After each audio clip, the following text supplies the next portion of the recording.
Hello students.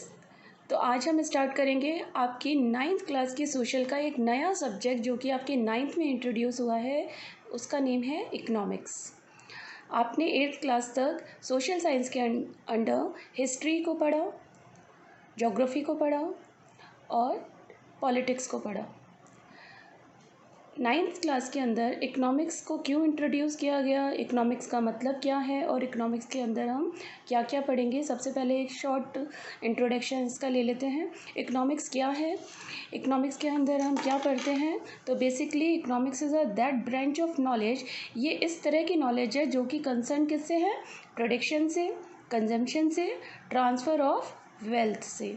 अगर हम economics को समझें तो इकोनॉमिक्स एक ऐसा सब्जेक्ट है, एक ऐसा सब्जेक्ट मैटर है जिसमें हम ये समझने की कोशिश करते हैं कि प्रोडक्शन के डिफरेंट टाइप्स क्या हैं, कंजम्पशन एक्टिविटीज़ कौन कौन सी हैं, ट्रांसफ़र ऑफ वेल्थ किस तरीके से हो रहा है, जनरेशन ऑफ मनी किस तरीके से होता है। बहुत सारे रिसोर्सेज होते हैं हमारे पास, जैसे नेचुरल रिसोर्स है, तो एक ह्यूमन रिसोर्स भी होता है जैसे पीपल बोलते हैं, तो उसका क्या इम्पोर्टेंस है, किस तरीके से टोटल डेवलपमेंट कंट्री का होता है, वो किस वजह से इन्फ्लुएंस होता है, कैसे उसको हम इंक्रीज़ कर सकते हैं और कौन कौन सी इकोनॉमिक एक्टिविटीज़ लोग करते हैं टू अर्न देयर लिविंग। ये सारी चीज़ें डिटेल में हम इकोनॉमिक्स में। So this is the content what you will study. It is a very simple and a very short book in which you have only 4 chapters. The first chapter is a story of village Palampur. Why the Palampur village has been taken? Our first topic would be this only. In this session we will talk about this chapter. And the second chapter is people as resource. The third is poverty as a challenge, and the fourth is food security. Only 4 chapters covers in your book economics. Now let's begin with the first. Begin with our new chapter, the story of village Palampur. आपने previous video देखा था, I hope वो सबको समझ में आया, सबने अपनी वर्कशीट्स करी होंगी। Now let's begin with this chapter. First of all I want to tell you that this chapter will definitely acknowledge you or provide you the knowledge related to the term prediction and all, but these terms has been connected to a village Palampur, which is an hypothetical village. It is an imaginary village. You will not find or you will not be able to find this village on map, but in this book village Palampur has been set as an ideal village of all the village settings we found in our country. So let's start. Palampur is well connected with neighboring villages and towns. Let's start with the overview. The purpose of this story is to introduce some basic concepts related to production, and this we do through a story of hypothetical village called Palampur. Palampur village जो है उसमें main activity farming है और other activities भी होती हैं जैसे small scale manufacturing, dairy, transport etcetera, जो कि बहुत लिमिटेड स्केल पे की जाती हैं। These production activities need various types of resources, natural resources, man-made items, human efforts and money. So let's read with this story. Palampur, सबसे पहले पालमपुर को ब्रीफ किया गया है, जोग्राफिकली आपको बताया गया है कि वो किस तरीके से है। तो ये एक वेल कनेक्टेड विलेज है जो कि नेबरिंग विलेजेस और टाउन से जुड़ा हुआ है। रायगंज, क्योंकि एक छोटा विलेज है तो एक रायगंज विलेज है, थोड़ा बड़ा विलेज, जो कि पालमपुर से 3 किलोमीटर्स ही दूरी पर है। An all-weather road connects the village to Raiganj and further on to the nearest small town of Shahpura. पहले तो ये विलेज जो स्मॉल विलेज है पालमपुर, वो एक बड़े विलेज से जुड़ता है 3 किलोमीटर्स दूर पे रायगंज, और फिर रायगंज से थोड़ा आगे चलने पर वो रोड से कनेक्ट होता है और कनेक्ट करता है फाइनली वो एक town, small town that is named Shahpura. इसी तरीके से जब वो कनेक्ट करता है तो हम देखते हैं कि उसमें जो ट्रांसपोर्ट है वो काफ़ी तरीके से हो रहा है रोड्स पर, जैसे बुलक कार्ट्स हैं, टांगर्स हैं, बोगीज़ हैं। Bogeys are wooden cars drawn by buffaloes, जो कि जैगरी से मींस गुड से और अदर कमोडिटीज़ से फुलफिल है।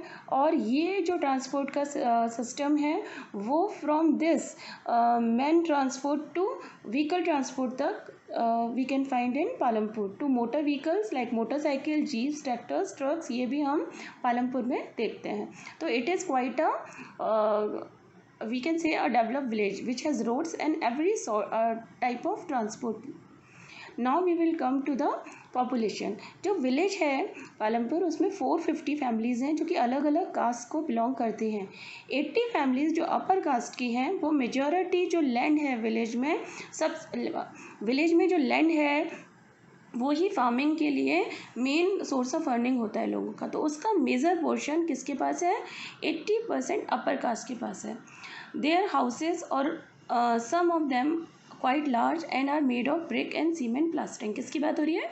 जो 80 अपर कास्ट फैमिलीज़ हैं वो लोग मेजॉरिटी लैंड ओन करते हैं, उनके पास सबसे ज़्यादा लैंड है विलेज की, और उनके जो घर हैं वो भी पक्के घर हम इसको बोलते हैं, जो घर ब्रिक और सीमेंट प्लास्टरिंग से बने होते हैं।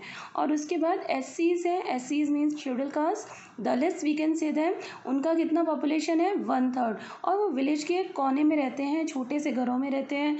उनके घर स्ट्रॉज और मड से बने हुए होते हैं, जो कि जिन्हें हम कच्चा हाउस बोलेंगे। इलेक्ट्रिक कनेक्शंस भी हैं इस विलेज में, इलेक्ट्रिसिटी भी है जो कि ट्यूबवेल्स को चलाती है। स्मॉल बिजनेस भी उससे चलते हैं, क्योंकि हमने देखा आगे पहले पढ़ा है कि फार्मिंग तो होती ही है पालमपुर में, उसके अलावा दूसरे बिजनेस भी होते हैं, स्मॉल स्केल बिजनेसेस भी हैं, मैन्युफैक्चरिंग भी है, डेयरी भी है। तो इस तरीके से इन सब चीज़ों को कनेक्शन इलेक्ट्रिसिटी के थ्रू पावर दी जाती है। पालमपुर में 2 प्राइमरी स्कूल्स भी हैं और एक हाई स्कूल है। टोटल 3 स्कूल्स हैं। एक पब्लिक हेल्थ केयर सेंटर भी है जो कि रन करता है गवर्नमेंट, और एक प्राइवेट डिस्पेंसरी भी है जहाँ पे बीमार लोगों का इलाज होता है। तो इससे हम देखते हैं कि जो पालमपुर है, जब इसमें रोड्स भी हैं, स्कूल्स भी हैं, मेडिकल फैसिलिटीज़ भी हैं, इरिगेशन भी हो रहा है, तो ट्रांसपोर्ट भी बहुत अच्छा है, एक्टिविटीज़ भी हो रही हैं, तो हम पालमपुर को एक क्वाइट वेल डेवलप्ड विलेज मानते हैं। तो हम इसे एक आइडल विलेज मानते हैं। इस विलेज को ध्यान में रखते हुए आप पूरे इंडिया में जितना भी विलेज सिस्टम है उसके अंदर इन कंसेप्ट्स को रिलेट कर सकते हो। तो आपको सिर्फ पालमपुर के बारे में ही नहीं सोचना है, पालमपुर से रिलेटेड जैसे जितने भी विलेजेस हैं आप उनके बारे में सोचिए कि जो जो चीज़ें पालमपुर में हो रही है वो चीज़ हमारे दूसरे विलेजेस में भी हो रही हैं इंडिया में। The story of Palampur is an imaginary we will take us through the different types of production activities in the village. In village across India, farming is the main production activity. The other production activities refer to non-farming activities. There are 2 main types of activities जो कि village में होती है पालमपुर में। एक तो होती है फार्मिंग एक्टिविटी जो कि मेन एक्टिविटी है, वो सारे ही विलेजेस में होती है, और एक होती है नॉन फार्मिंग एक्टिविटीज़। तो जो फार्मिंग नहीं करते वो फार्मिंग के अलावा क्या करते हैं? स्मॉल मैन्युफैक्चरिंग करते हैं, ट्रांसपोर्ट की फैसिलिटी होती है। अगर प्रोडक्शन हो रहा है सपोज़ करिए सीरियल्स का, वीट का, तो वो सब चीज़ें जो पहुँचाई जाती हैं टाउन्स तक, वो सब ट्रांसपोर्ट के थ्रू पॉसिबल हो पाता है। विलेज से कनेक्टिविटी ट्रांसपोर्ट देता है। शॉप कीपिंग, वहाँ पे जो लोग रहते हैं उनको काफ़ी सामानों की ज़रूरत भी होती है, वो वहाँ से ख़रीदते हैं, ठीक है। तो वो जो शॉपकीपर सामान लाते हैं वो भी बाहर टाउन से लेके आते हैं। तो इस तरीके से ये सब एक्टिविटीज़ पालमपुर में चलती हैं। तो पालमपुर से रिलेटेड विलेजेस में भी ये सब एक्टिविटीज़ चल रही होंगी पालमपुर के जैसे विलेजेस में। सो मैंने पहले ही बोला पालमपुर तो एक हाइपोथेटिकल विलेज है। इसमें जो जो चीज़ें बताई जा रही हैं आप एक्चुअल चीज़ें फील कर सकते हैं, दूसरे इमेजिन कर सकते हैं, दूसरे विलेजेस में भी इसी तरह की एक्टिविटीज़ होती हैं। तो पालमपुर में एक छोटा सा क्वेश्चन बनता है कि मेन एक्टिविटी क्या है? फार्मिंग एक्टिविटीज़ है। और दूसरा क्वेश्चन क्या है? ये सब जो फर्स्ट पैरा में दिया हुआ है उनमें से क्वेश्चन आ जाते हैं कि किस तरीके से कनेक्शन है, रायगंज कितनी दूर है, किस टाउन को कनेक्ट करता है, कितनी फैमिलीज़ हैं, मेजर लैंड कौन होल्ड करता है, वहाँ पर कौन ओन करता है, कितने प्राइवेट सेंटर्स हैं, कितने डिस्पेंसरीज़ हैं, ये सब 1-1 मार्क्स के क्वेश्चंस में आते हैं। We can say a developed village which has roads and every type of transport. Now we will come to the population. जो विलेज है पालमपुर उसमें 450 फैमिलीज़ हैं जो कि अलग अलग कास्ट को बिलोंग करती हैं। 80 फैमिलीज़ जो अपर कास्ट की हैं, वो मेजॉरिटी जो लैंड है विलेज में जो लैंड है वो ही फार्मिंग के लिए मेन सोर्स ऑफ अर्निंग होता है लोगों का। तो उसका मेजर पोर्शन किसके पास है? 80% अपर कास्ट के पास है। देयर हाउसेज और some of them quite large and are made of brick and cement plastering. किसकी बात हो रही है? जो 80 अपर कास्ट फैमिलीज़ हैं वो लोग मेजॉरिटी लैंड ओन करते हैं, उनके पास सबसे ज़्यादा लैंड है विलेज की, और उनके जो घर हैं वो भी पक्के घर हम इसको बोलते हैं, जो घर ब्रिक और सीमेंट प्लास्टरिंग से बने होते हैं। और उसके बाद एससीज हैं, एससीज means schedule caste, Dalits we can say them, उनका कितना पॉपुलेशन है? 1/3, और वो विलेज के कोने में रहते हैं, छोटे से घरों में रहते हैं, उनके घर स्ट्रॉज और मड से बने हुए होते हैं, जो कि जिन्हें हम कच्चा हाउस बोलेंगे। इलेक्ट्रिक कनेक्शंस भी हैं इस विलेज में, इलेक्ट्रिसिटी भी है जो कि ट्यूबवेल्स को चलाती है, स्मॉल बिजनेस भी उससे चलते हैं, क्योंकि हमने देखा आगे पहले पढ़ा है कि फार्मिंग तो होती ही है पालमपुर में, उसके अलावा दूसरे बिजनेस भी होते हैं, स्मॉल स्केल बिजनेसेस भी हैं, मैन्युफैक्चरिंग भी है, डेयरी भी है। तो इस तरीके से इन सब चीज़ों को कनेक्शन इलेक्ट्रिसिटी के थ्रू पावर दी जाती है।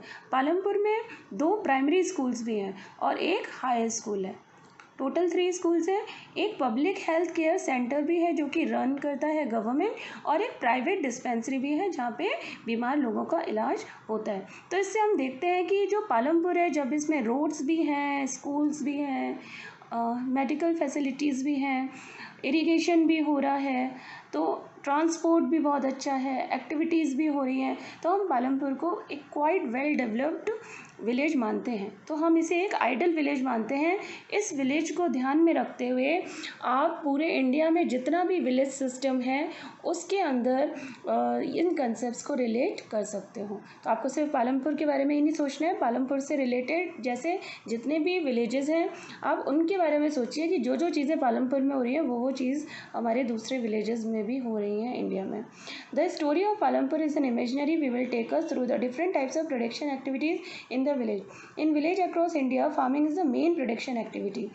The other production activities refer to non-farming activities. You know, there are 2 main types of activities जो कि विलेज में होती है पालमपुर में। एक तो होती है फार्मिंग एक्टिविटी जो कि मेन सारे ही विलेजेस में होती है, और एक होती है नॉन फार्मिंग एक्टिविटीज़।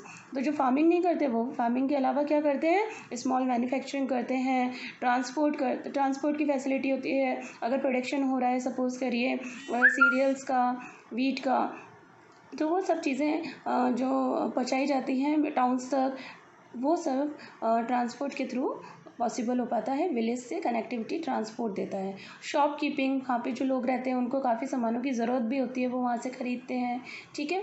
तो वो जो शॉपकीपर सामान लाते हैं वो भी बाहर टाउन से लेके आते हैं। तो इस तरीके से ये सब एक्टिविटीज़ पालमपुर में चलती हैं। तो पालमपुर से रिलेटेड विलेजेस में भी ये सब एक्टिविटीज़ चल रही होंगी पालमपुर की जैसे विलेजेस में।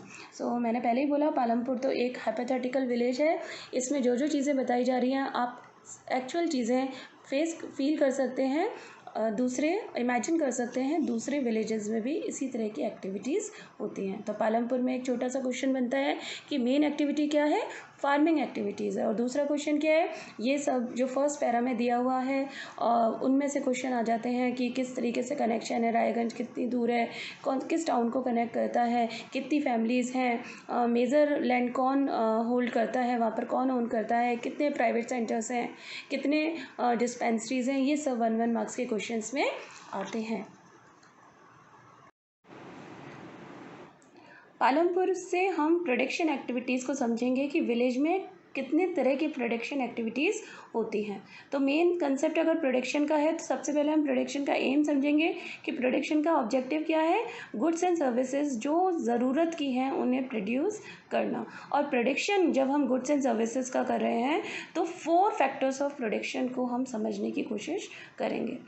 तो अगर हम प्रोडक्शन कर रहे हैं तो हमें किन 4 चीज़ों की ज़रूरत पड़ती है? जिन चीज़ों की ज़रूरत पड़ती है उन्हें फैक्टर्स ऑफ प्रोडक्शन बोला जाता है।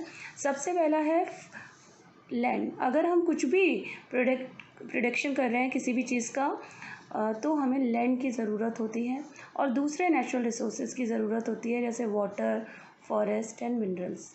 तो basically land can be considered the first factor of production. The second factor of production would be labour. अगर हमारे पास लैंड है तो हमें उस पर काम कराने के लिए लेबर की भी ज़रूरत होगी। जिससे प्रोडक्शन एक्टिविटीज़ को आगे फॉरवर्ड किया जाए।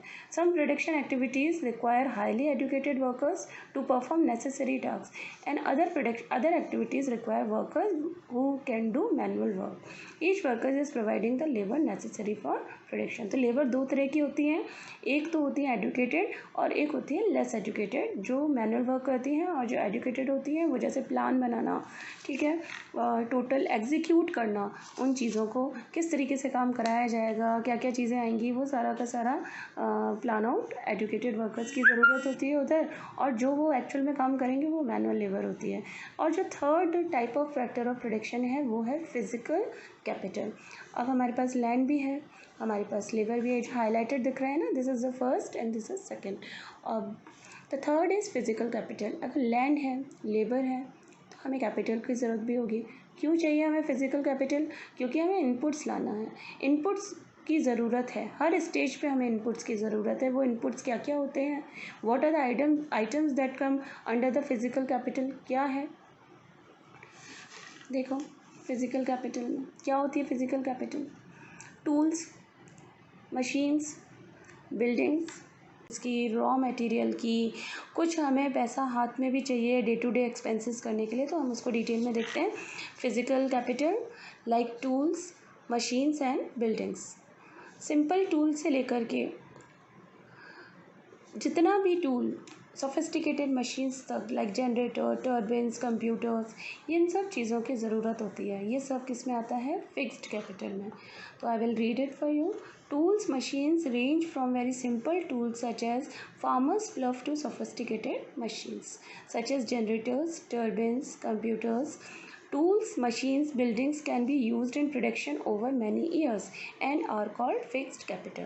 आपको ये चीज़ समझने की ज़रूरत है कि फिजिकल कैपिटल में अगर हम टूल्स, मशीन्स और बिल्डिंग्स की बात कर रहे हैं तो ये इस तरह की कैपिटल है जो कि काफ़ी सालों तक चलेगी और जिसकी वैल्यू भी बहुत ज़्यादा होगी, इसलिए हम इसे क्या बोलते हैं? फिक्स्ड कैपिटल बोलते हैं। Got it? मैनी ईयर्स तक जो आगे प्रोडक्शन प्रोसेस जिससे चलता जा रहा है, फैसिलिटेट होता जा रहा है। तो ये चीज़ एक बार में एग्जॉस्ट नहीं होती, अनलाइक रॉ मटेरियल। तो दूसरी चीज़ क्या हो गई? Raw material and money in hand. अब प्रोडक्शन को किसकी ज़रूरत होती है? जैसे रॉ मटेरियल। अब रॉ मटेरियल में जैसे यार्न है, एक वीवर को क्या चाहिए? यार्न। आज मटका बनाने वाले को क्या चाहिए? क्ले चाहिए। फैब्रिक बनाने वाले फैब्रिक को यार्न क्या है जैसे, और इसी तरीके से अगर कोई मैन्युफैक्चरिंग गारमेंट कंपनी है तो उसे क्या चाहिए? क्लोथ चाहिए। Got it? शुगर मिल को शुगर केन चाहिए। तो इस तरीके से रॉ मटेरियल चाहिए होता है, और ये रॉ मटेरियल प्रोडक्शन प्रोसेस के दौरान फाइनल में कन्वर्ट हो जाता है, इसलिए हम इसे दोबारा यूज़ नहीं कर सकते हैं। That's why these raw material and moreover money in hand are called working capital. Got it? अब मनी इन हैंड क्या है? कुछ मनी की ज़रूरत होती है प्रोडक्शन के टाइम पे, जब हमें पेमेंट्स करने होते हैं, कुछ ज़रूरी चीज़ें ख़रीदनी होती हैं। बजाय टूल, मशीन, बिल्डिंग्स और रॉ मटेरियल्स के अलावा भी हमें काफ़ी चीज़ों की ज़रूरत होती है। तो रॉ मटेरियल और उस मनी इन हैंड को मिला करके वो वर्किंग कैपिटल कहलाता है। तो टूल्स, मशीन्स और बिल्डिंग्स के जैसा नहीं होता ये प्रोडक्शन प्रोसेस में यूज़ हो जाता है। मैंने आपको पहले बताया था कि जो चीज़ प्रोडक्शन प्रोसेस के दौरान कंज्यूम हो जाए, जैसे हम शुगर केन से अगर शुगर बना रहे हैं तो वो शुगर केन तो उस शुगर बनने के बाद वहीं यूज्ड अप हो गया। That's why it would come in working capital. काम करते वक्त जिस कैपिटल की ज़रूरत हो रही है, और जिस मशीन के थ्रू ये काम हो रहा है वो मशीन एग्जॉस्ट नहीं होगी, यूज्ड अप नहीं होगी। उस मशीन से आप और शुगर को जनरेट, मशीन्स होती हैं, टूल्स होते हैं, वो सालों साल चलते हैं, उनसे कितने ही हम राउंड्स प्रोडक्शन कर सकते हैं। That's why they come under fixed capital. तो physical capital are of two types, fixed capital and working capital. So there is a fourth requirement too. अब फोर्थ रिक्वायरमेंट किस चीज़ की होती है? तो you will need knowledge and enterprise to be able to put together land, labour and physical capital and produce an output either to use yourself or to sell in the market. This is called human capital. Got it? अब हमारे पास land है, labour है, physical capital है। मेरे पास ज़मीन भी है, मेरे पास वर्कर्स भी हैं, मनी भी है, उससे मैंने टूल्स भी ख़रीद लिए, मशीन्स भी ख़रीद ली। लेकिन जब मैं इन सब चीज़ों को एग्जीक्यूट करूँ या खुद या फिर किसी और से कराऊँ, तो वो पर्टिकुलर ह्यूमन कैपिटल वो कहलाएगी। मतलब we need knowledge, we need enterprise, we need that skill which bind or put all together these three factors. I have mentioned three factors of production. The fourth factor of production basically putting together land, labor and physical capital in order to generate production. That's why that particular enterprise or particular human would be considered the human capital.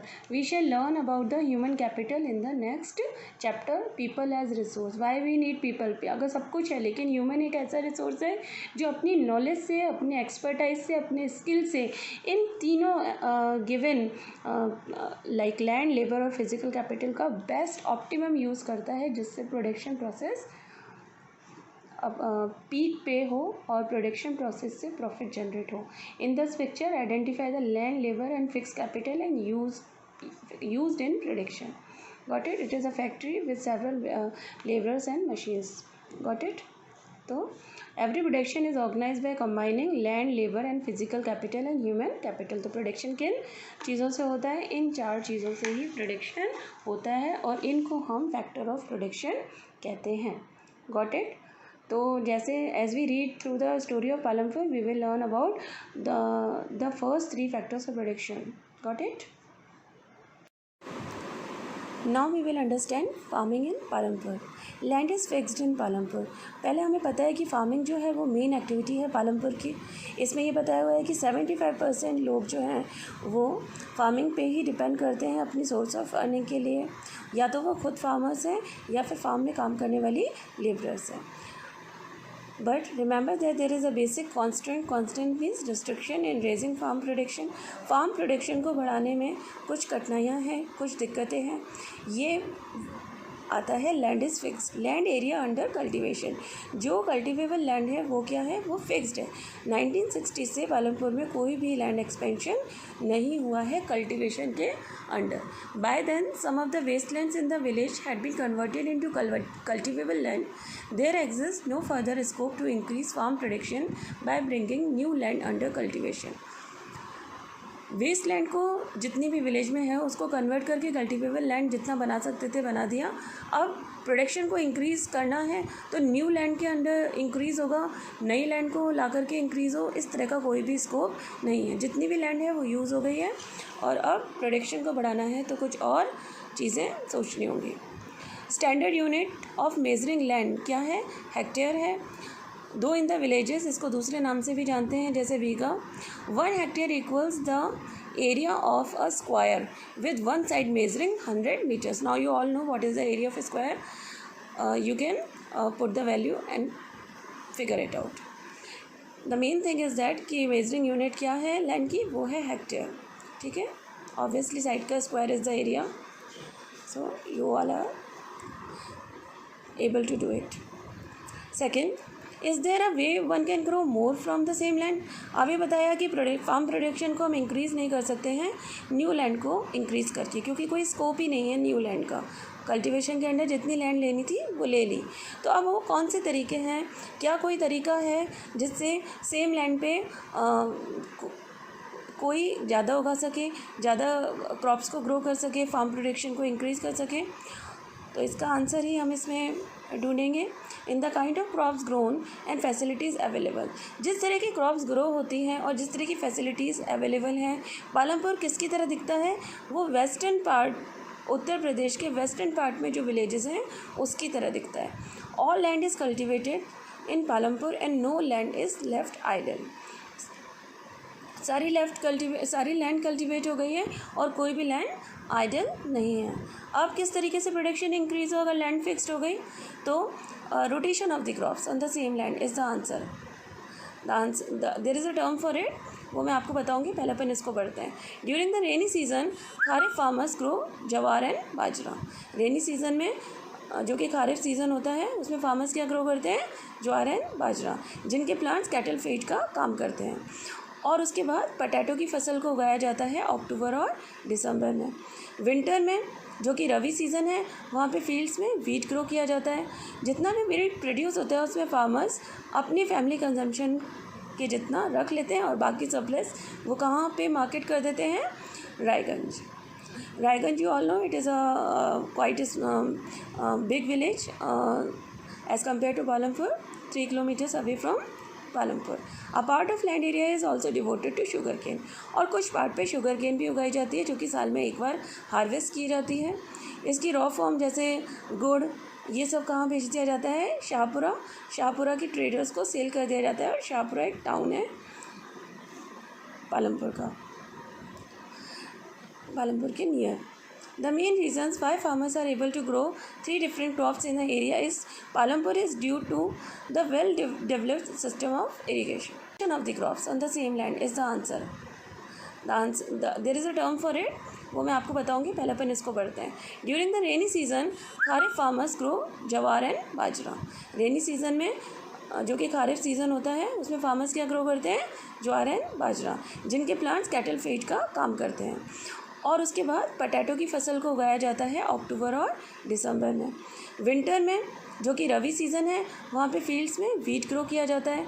जितना भी wheat produce होता है उसमें farmers अपनी family consumption के जितना रख लेते हैं और बाकी सरप्लस वो कहाँ पे मार्केट कर देते हैं, Raiganj.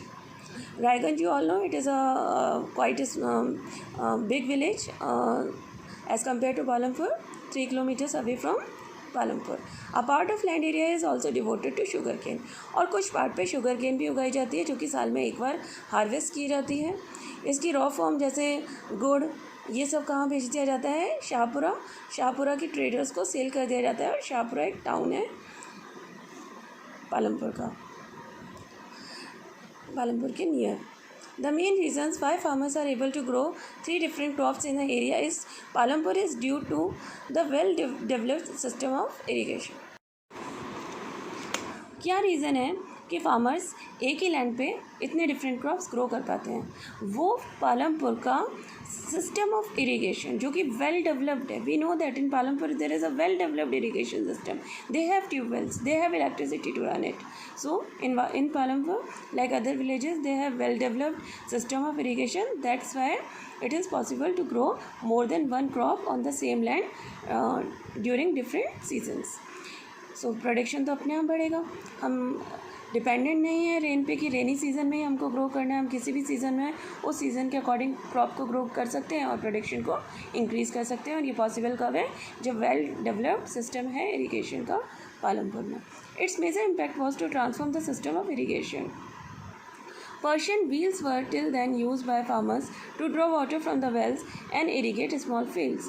People saw that the electric run tube wells could irrigate much large area of land more effectively. The first few tube wells were established by the government. Soon, however, farmers started setting up private tube wells. पहले क्या होता था, Persian wheels के through irrigation system को irrigate की जाती थी fields. किस तरीके से कि पर्शियन व्हील्स के थ्रू फार्मर्स क्या करते थे, वेल्स में से, कुआं में से पानी निकालते थे और स्मॉल फील्ड्स को इरिगेट करते थे। लेकिन जब लोगों ने देखा कि इलेक्ट्रिक ट्यूबवेल्स बहुत ही ज़्यादा फील्ड को इरिगेट कर देते हैं, काफ़ी लार्जर एरिया कवर करते हैं, तो इससे क्या हुआ, वो ज़्यादा इफेक्टिव दिखने लगे। और पहली ट्यूबवेल्स कब इंस्टॉल करी गई, गवर्नमेंट के थ्रू इंस्टॉल करी गई। धीरे धीरे जब लोगों ने इसका बेनिफिट देखा कि लार्ज एरिया को इरिगेशन कर पा रहे हैं, तो वो खुद भी अपनी प्राइवेट ट्यूबवेल्स सेटअप करने लगे। और उसकी वजह से 1970s के मिड में जितनी भी लैंड थी, entire cultivated area of 200 hectares was irrigated. और इस तरीके से 1970 के मिड तक आते आते सारा कल्टिवेटेड एरिया इरीगेट होने लगा।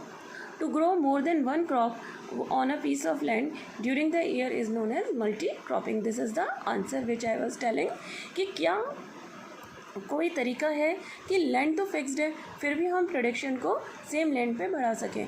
उसका आंसर है multi cropping. Is there any way? Yes, definitely there is a way. There is a way by multi-cropping, and multi-cropping is possible by a well develop system of irrigation. तो अगर एक ही piece of land पे एक से ज़्यादा crop को एक साल में उगाया जाता है तो उसे मल्टी क्रॉपिंग बोलते हैं। ये एक कॉमन तरीका है प्रोडक्शन को इंक्रीज़ करने का एक particular given piece of land पे। All farmers in Palampur grow at least 2 main crops. Many are growing potato as the third crop. 2 main crops तो वो उगा ही रहे हैं और उनमें से काफ़ी लोग थर्ड क्रॉप पोटैटो भी उगा रहे हैं। कितने साल से? 15 to 20 years से they are growing potato also. As you can see, these are the different crops: wheat, bajra, sugarcane and potato. At least 2 main crops. Many are growing potato as the third crop. 2 main crops तो वो उगा ही रहे हैं और उनमें से काफ़ी लोग थर्ड क्रॉप पोटैटो भी उगा रहे हैं। कितने साल से? 15 to 20 years से they are growing potato also. As you can see, these are the different crops: wheat, bajra, sugarcane and potato. On page number 4, there is a table 1.1. Cultivated area over the years has been shown in this.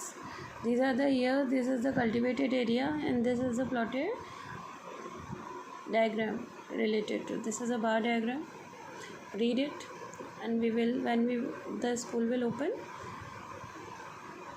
we will definitely discuss about it in detail.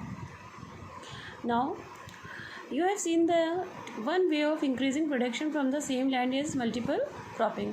हमको पता चल गया, अगर question पूछते हैं कि कौन सा तरीका है जिससे हम फार्म प्रोडक्शन को इंक्रीज़ कर सकते हैं, सेम लैंड पे हमें प्रोडक्शन को इंक्रीज़ कर सकते हैं, तो है मल्टीपल क्रॉपिंग।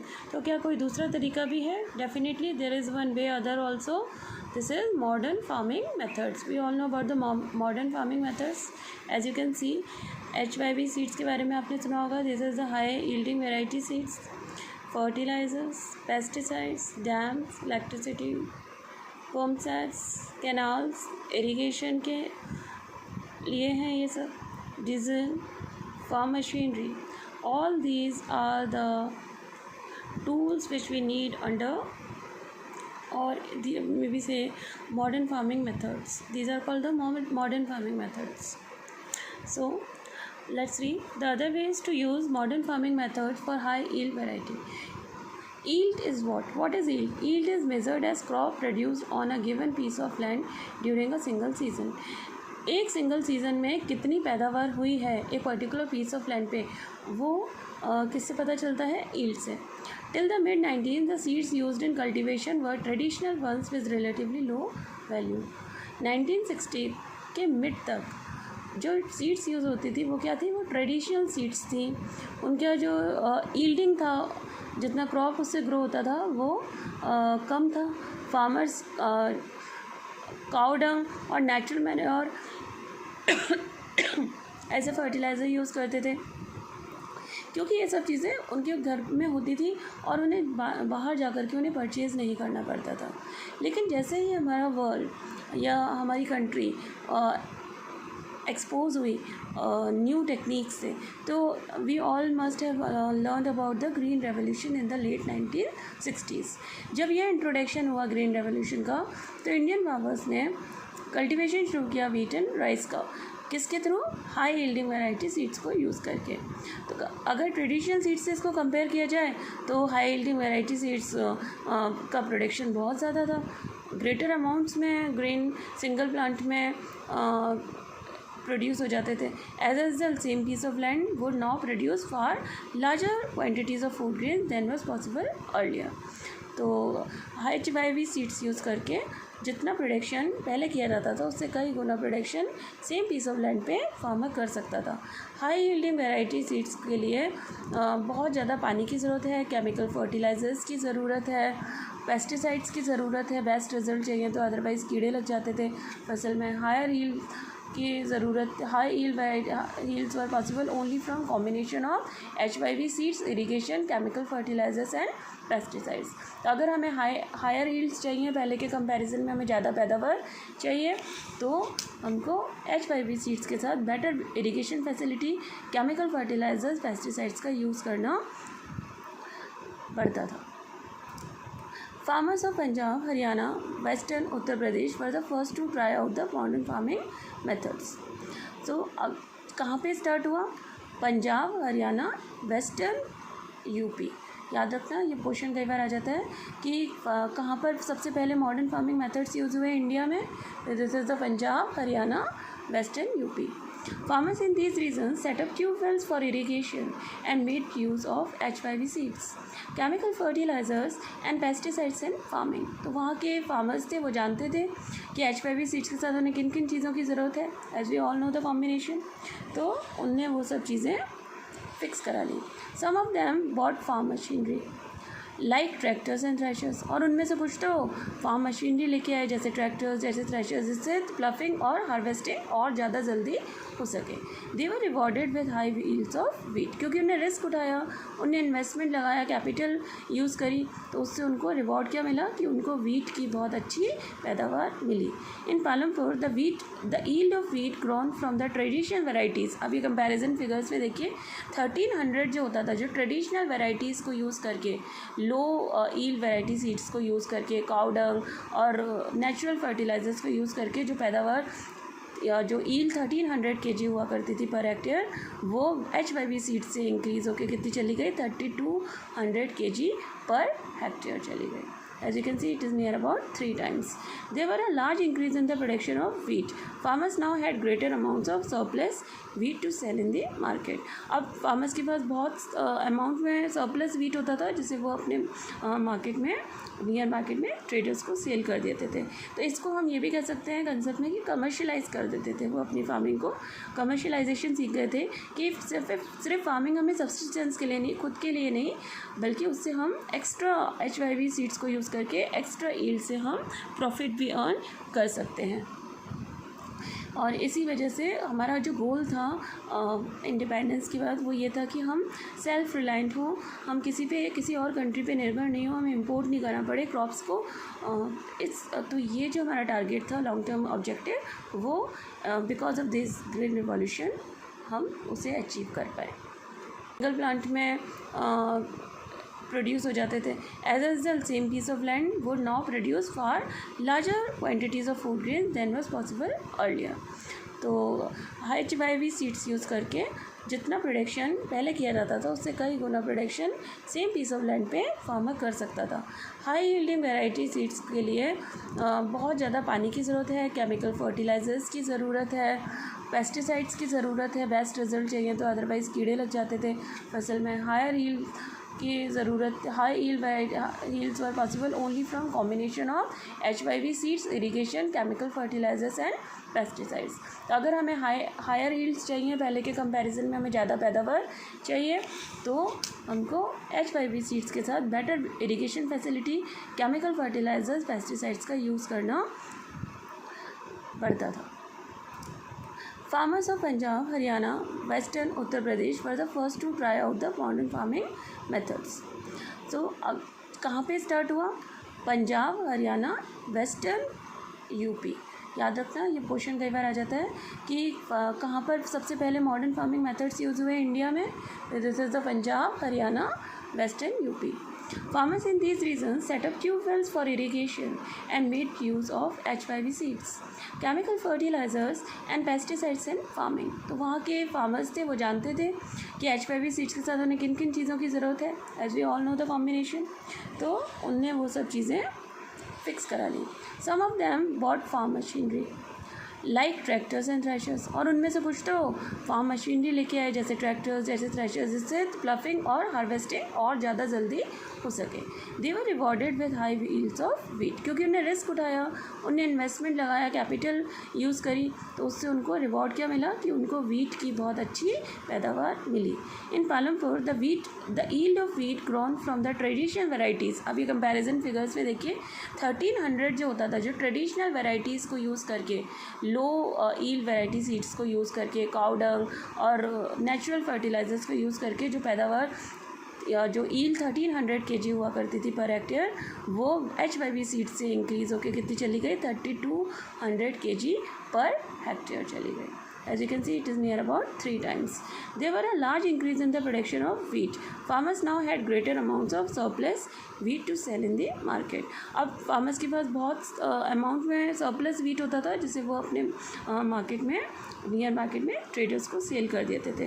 तो इसको हम ये भी कह सकते हैं कंसेप्ट में कि कमर्शलाइज कर देते थे. वो अपनी फार्मिंग को कमर्शलाइजेशन सीख गए थे कि सिर्फ फार्मिंग हमें सब्सिस्टेंस के लिए नहीं, खुद के लिए नहीं, बल्कि उससे हम एक्स्ट्रा HYV सीड्स को यूज़ करके एक्स्ट्रा ईल्ड से हम प्रॉफिट भी अर्न कर सकते हैं.